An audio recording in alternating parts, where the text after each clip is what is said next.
quem me quer. Heia, heioa, heia, heio, heia, heia, heia, heioa. Yake jadwalnya ocai toa ya sinekama ya sto kakse ni mawafi alhake que susato cai atleta kaká. Então, estou falando para nossos povos que é uma causa que não é nosso só, mas é uma causa dos brasileiros, porque os pajé antigos, eles se encontravam aqui nessa grande rota de fuga. E antes de criar Brasília, eles traziam muitos povos, né, de outros lugares para a construção da capital em 57. A Constituinte nós tivemos que debater em todo o território nacional com as lideranças indígenas de que era preciso garantir os nossos direitos. Ele está querendo não exterminar o índio tuturado. Que essa parte da nossa população não teria direito sequer à demarcação dos seus territórios, porque eles não eram mais índios. E eu espero não agredir com a minha manifestação o protocolo dessa casa. O antes da Constituição, que era lutar pela garantia, o depois da Constituição, se lutar pelo cumprimento e agora se lutar para não perder, né? Essa casa é nossa, essa casa é a casa do povo. Aqui, Congresso Nacional, é uma cobra grande, chama Lahara, uma barriga grande, olho de lua, querendo pegar tudo, a riqueza da terra. Nós arriscamos o nosso sangue, nossa família, matam nossos filhos, trupam nossas mulheres. E muitos líderes, caciques, são assassinados por conta que eles cuidam da biodiversidade. A terra é um direito indisponível para o indígena. Nós somos depositário fiel de um bem público. Aí os políticos falam, não, os índios têm terra demais. Isso é uma loucura. Eu acho que eles não sabem ler a Constituição ou não sabem se expressar. Porque a Constituição e a lei de toda a República, Brasil, Colônia, Brasil, Império e atual República, fala o índio é um depositário fiel de um bem público. Ele não é proprietário, ele não pode vender, alugar, arrendar, ele é usufrutuário. E nós temos o capítulo do índio, né, dentro da Constituição, que é proclamada em 88, que fala na questão da tradicionalidade. O que é a tradicionalidade? A tradicionalidade é o manejo com a mata. Ele tem sua roça de subsistência. Tem o feijão, tem o milho, tem a mandioca, tem a macaxeira, tem o inhame, tem peixe, tem pequenos animais. E o segundo ponto, ele necessita dos recursos do cerrado para ele ter a sua subsistência e fazer seus artesanatos, ensinar os seus filhos, ensinar a sociedade. Ele faz o cocá, faz a flecha, faz a maraca, faz a bolsa, faz inclusive cordas, trançado para sua cultura. E o quarto ponto, ele tem que criar meios de sobreviver a sua comunidade, que é a questão biológica da sua reprodução física e biológica, segundo o que está falando o capítulo do índio, que é o artigo 231 da Constituição Federal. Então, esses 4 pontos são as 4 condições que se fala terra tradicionalmente ocupada. Porque quando ele diz assim, no primeiro item, a terra indígena, para ser tratada como terra indígena, ela tem que estar ocupada em caráter permanente. Ora, meu Deus do céu, mas os chavantes foram jogados para fora de São Paulo. Os Yandeva, os Guarani de São Paulo, Ambuá, Xiripá, Siriguano, eles foram tocados de Paraná para dentro de São Paulo. Como é que o índio vai estar ocupando em caráter permanente? Então, esse é um dos pontos muito polêmico, muito polêmico. Então, nós temos que ajustar.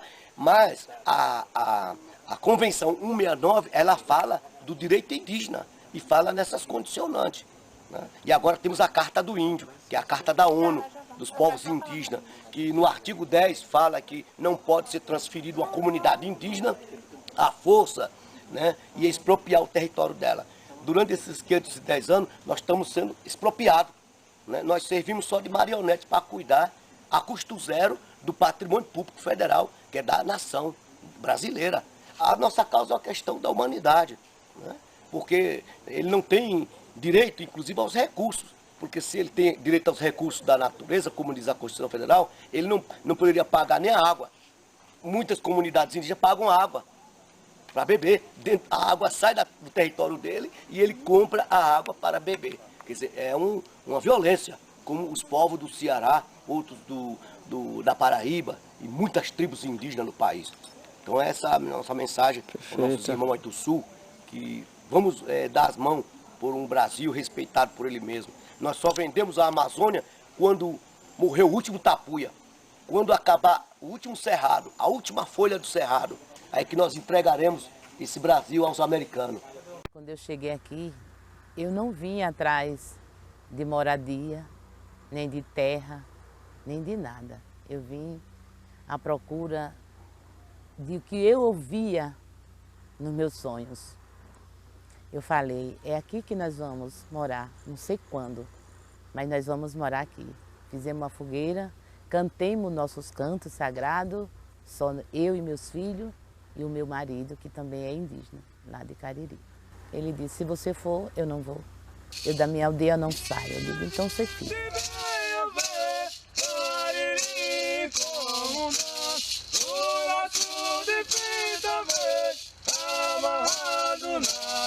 A minha luta já foi preparado desde meus 7 anos de idade. Só que para conseguir chegar a esse ponto da minha luta hoje, foi preciso muita preparação espiritual. O que eu não tive oportunidade quando criança, dentro da minha tribo, em Porto Real do Colégio Alagoas, hoje eu estou querendo que os meus netos, meus filhos, ele alcance, que é os estudos, porque hoje, na capital do Brasil, a minha luta maior e a minha grande preocupação aqui dentro foi preservar os meus costumes, a minha cultura, com os meus filhos. Eu não tive estudo, muito pouco, porque eu estudei em casa, né, com meu pai, mas hoje eu tenho, para bem dizer, quase 3 universitários. Daqui a 4 anos estão formados.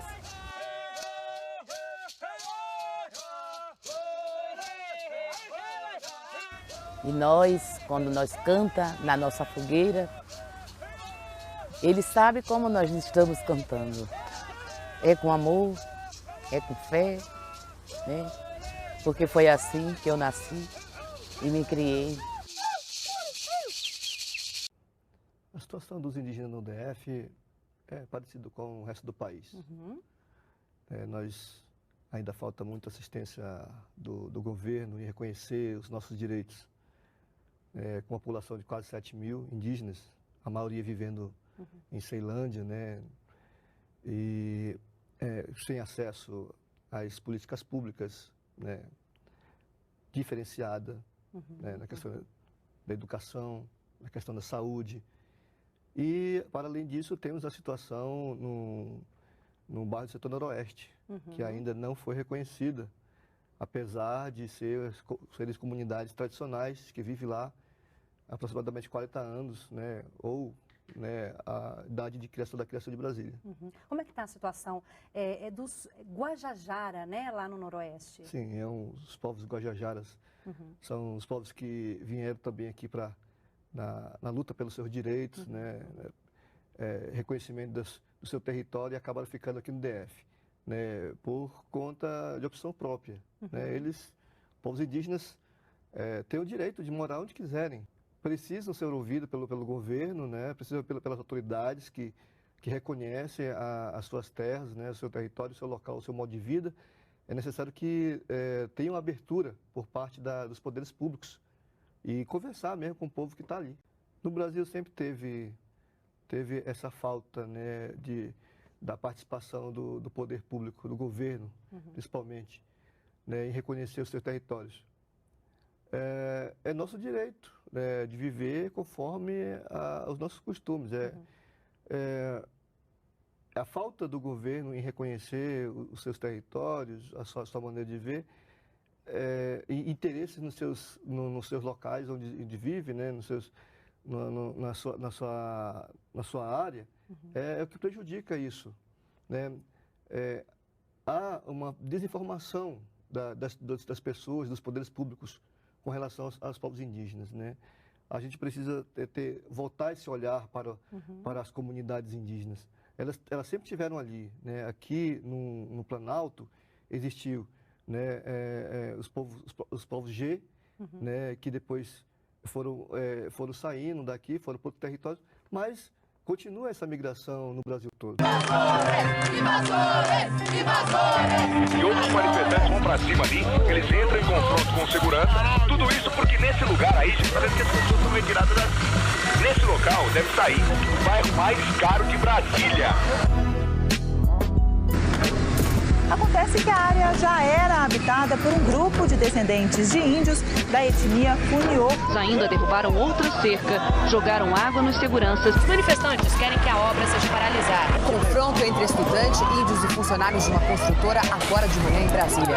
Os conflitos entre os seguranças das empreiteiras, índios e simpatizantes têm sido frequentes. Árvores arrancadas ali pelas máquinas, isso há mais de 50 anos nesse local fica uma comunidade indígena. Detalhe é que no meio deste bairro de classe A existe o Santuário dos Pajés. A Terra Cap, no entanto, quer reduzi-lo a apenas 4 hectares, que transformaria o local numa espécie de zoológico indígena. Construção de imóveis nesse lugar aí conhecido como Santuário dos Pajés. Repare só que um homem dispara um spray, parece ser de pimenta, e um dos homens reage com um pedaço de pau bem grande. A pancadaria está instalada. Mesmo atingido por spray de pimenta, ele não para. O índio já perdeu seu espaço há muito tempo no país. Não tem respeito nenhum da nossa cultura.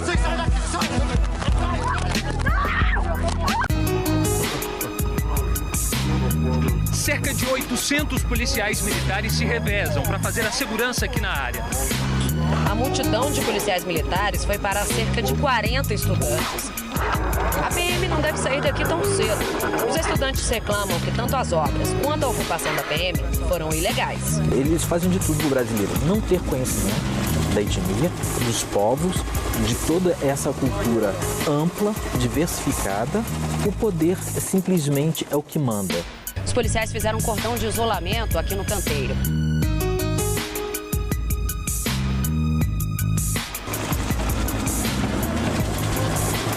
Nesse caso aqui, a gente tem um dos problemas clássicos com relação a essa questão dos indígenas e na mídia, que é a especulação imobiliária.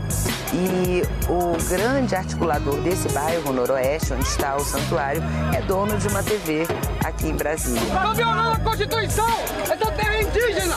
Cadê o major? Estão violando a Constituição! Cadê o major? Major, não tem pimenta, major! Vamos manifestantes! Cadê o major? Fortemente armados, policiais federais passaram uma tarde no Noroeste. Você vai deixar o sangue do índio aqui.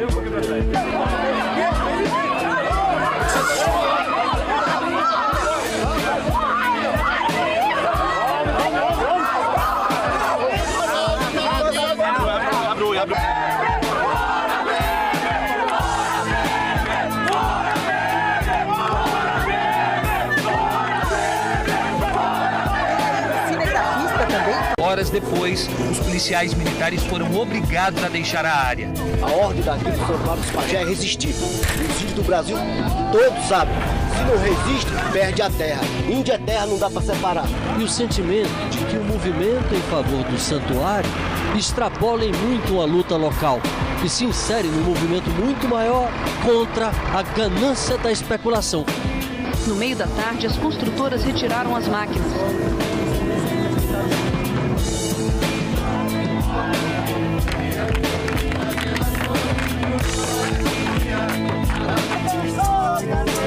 Nós vamos levantar ela, vamos erguer essa floresta de novo.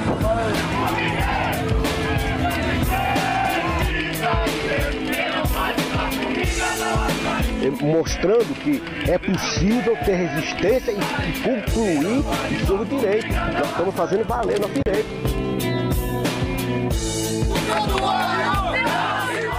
O FEDEPLAN divulgou hoje o perfil da população indígena no DF. São mais de 6 mil índios, a maioria na zona urbana. O som que ecoa da reserva mostra que os indígenas tentam preservar as tradições mesmo dentro da cidade. Essa região, conhecida como Santuário dos Pajés, ganhou como vizinhos edifícios do setor noroeste. A Justiça reconheceu o direito de parte da antiga fazenda Bananal, a comunidade Itapuiá-Funiô, que vive nas terras desde o fim dos anos 50. Mas essa decisão não garante tranquilidade para as 4 etnias que vivem no santuário. O básico, né? A gente corre atrás. E o cercamento do santuário é o que vai legitimar nós aqui dentro. Márcia não conseguiu vaga na escola para a filha de 5 anos. Segundo ela, a prioridade é para filhos de mães que trabalham com carteira assinada. Os jovens Traú e Ian frequentam escolas regulares. Para eles, a falta de conhecimento da cultura indígena gera preconceito. Sofro muito preconceito na escola. Fala que o índio é muito preguiçoso, que o lugar do índio é no mato, não é na cidade. As pessoas não têm a maturidade ainda para entender que o índio também é gente, né? Eles nem conhecem também a nossa cultura para poder ficar brincando dessa forma. Eles tinham que respeitar a gente por nós sermos os primitivos, os que estamos aqui desde o começo. A pesquisa da Codeplan, com base no censo do IBGE, mostra que a população indígena no Distrito Federal é de mais de 6 mil pessoas. 97% vivem em áreas urbanas e esse mesmo percentual não fala a língua indígena dentro de casa. Ceilândia é a região administrativa com o maior número de indígenas e a maior parte dos que vivem no DF vieram do Nordeste. A maioria mulheres e 5,3% dos indígenas com mais de 15 anos são analfabetos.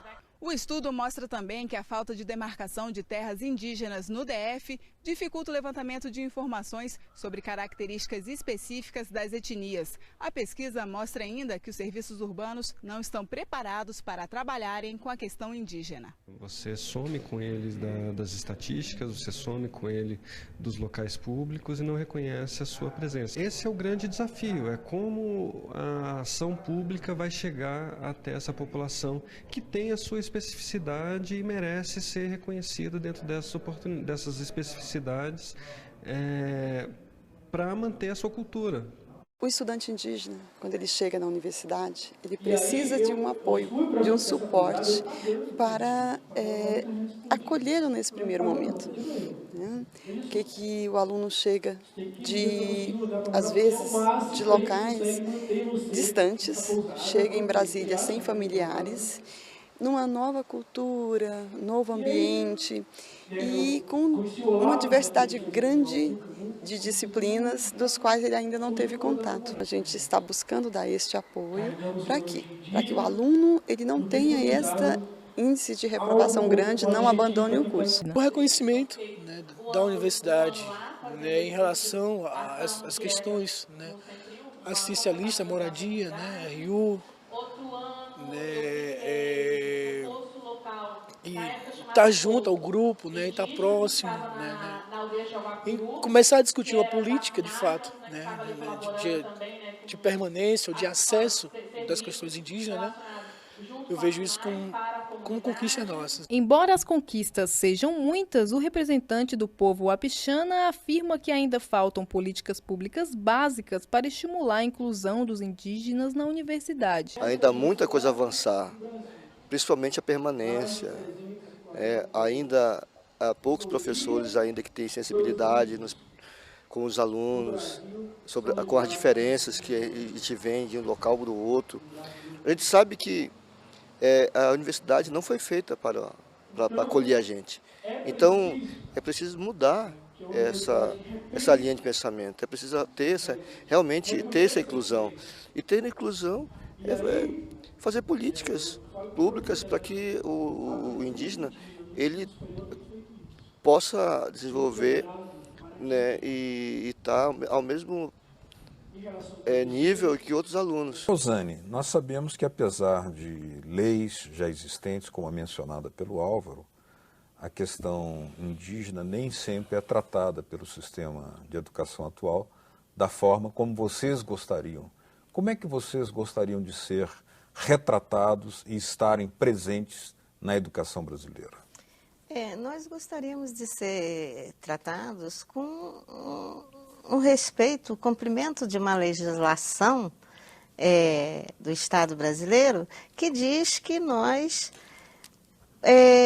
podemos manifestar os nossos costumes e culturas, né?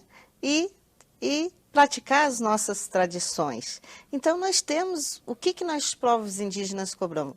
A execução dessa legislação que existe, que é a Constituição Federal, as convenções internacionais, né? O arcabouço de legislações que defende os nossos interesses e direitos indígenas, né?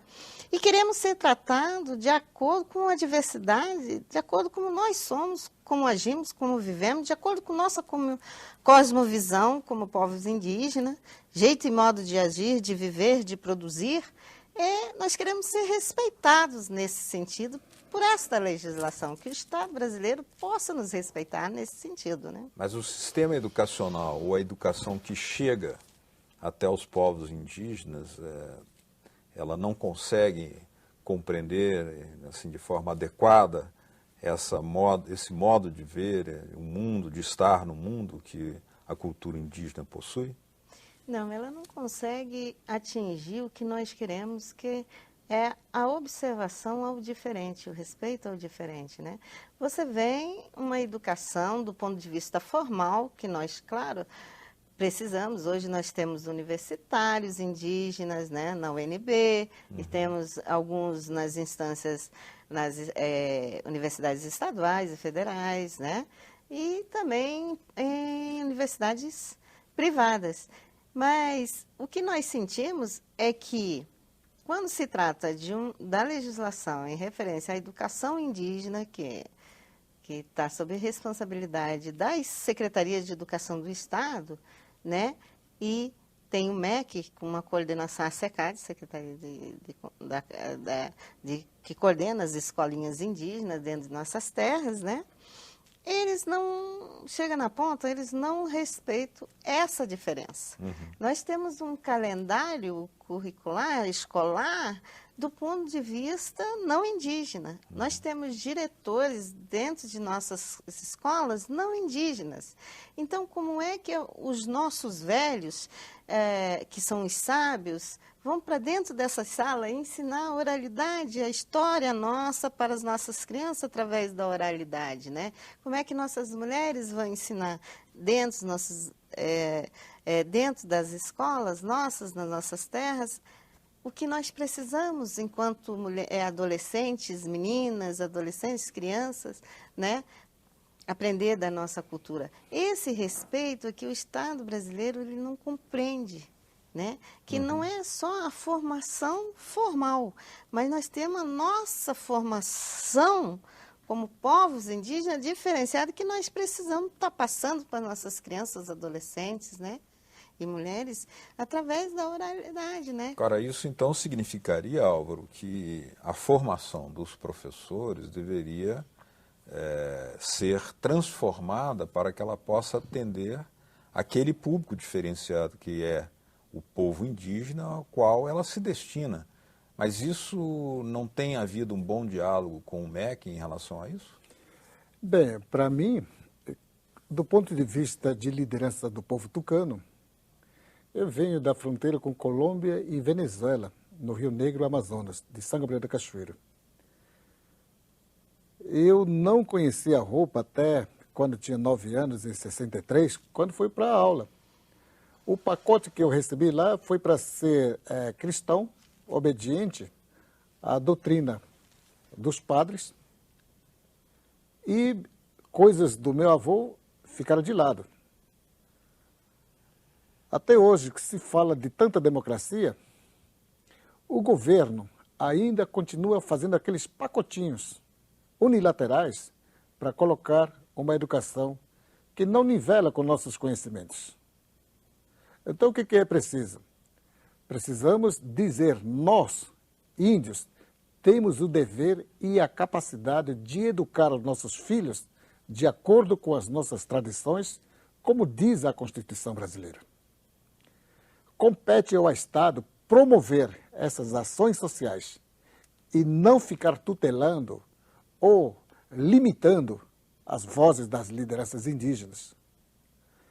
Então, é isso que vai refletir essa exposição, mostrando que os índios têm interesse de estudar desenvolver o país dentro de suas limitações, de seus projetos, como eles bem querem. Não pode, hoje, o Estado brasileiro impor uma educação sem ser discutida pelos pais, pelas lideranças indígenas. É o que estamos fazendo. Foi bem ali na W3, perto da 703. 3 bossfoods aprontaram outra vez e não respeitaram a lei. A terra prometida já não é mais minha e também não é sua. Vivíamos na mais completa harmonia, destruída por obra sua. Vocês invadiram a nossa terra e acabaram com a nossa alegria.